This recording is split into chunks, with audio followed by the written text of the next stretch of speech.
would say a moment like that hit me. The first time I can remember was in Pakistan. Believe it or not, when I had spent that about a 2-year period, the first year of just drifting around, not doing anything, and then the second year of just reading here and there about Islam. But it really hit me when I went to the masjid across from my husband's home, and I was sitting in the middle of the floor with all of his family and the imam. And at that time, I still remember the imam. I felt sorry for him, but he could not speak any English, so they were translating for me. When my husband, or I believe my father-in-law, asked me, "You're going to convert to Islam today. Is this what you want to do?" And I had like this moment where I just sat there, and it was, I can't explain it, but it was like some sort of light was there. It was, it's like a moment you have. And I knew when he asked me that question that this is right. This is when I took my Shahada, and I knew for just a moment, this is it. This is what I went through and where Allah has led me to this point of converting. To come all the way to Pakistan just to convert to Islam.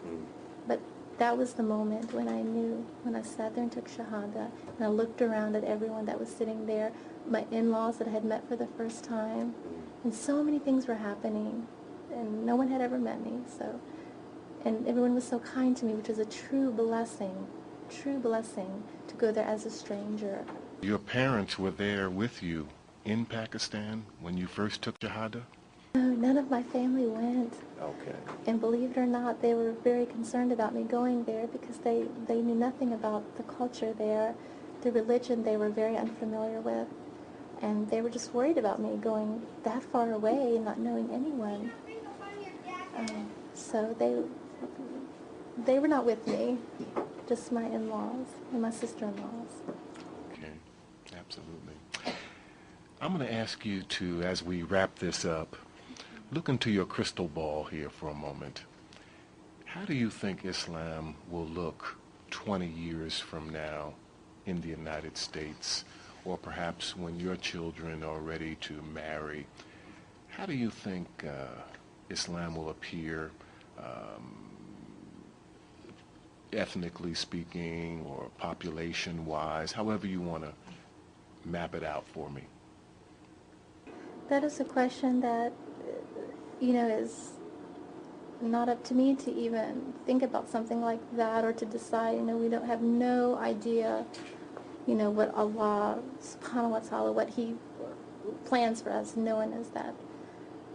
I mean, it could go either way. I mean, who really knows? No one knows but Allah. Things could get better.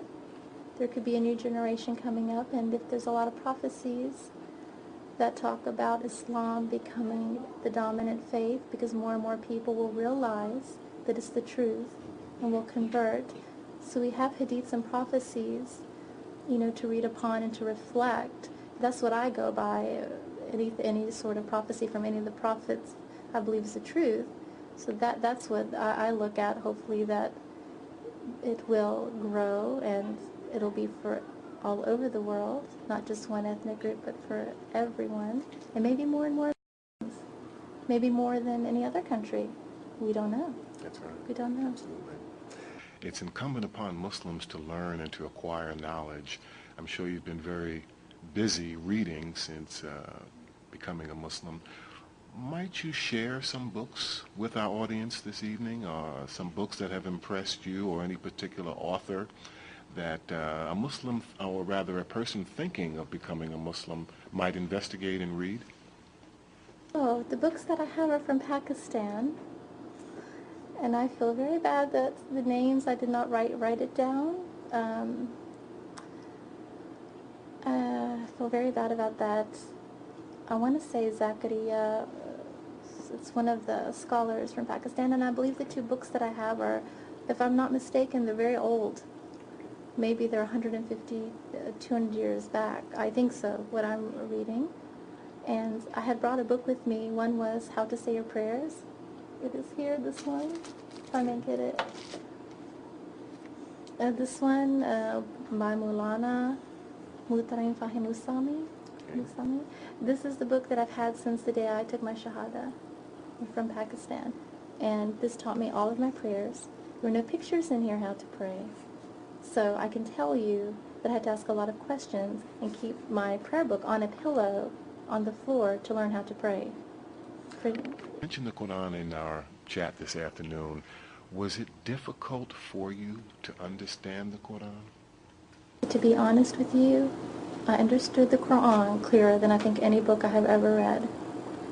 And I had spoke before about this, that when I was reading the Holy Quran,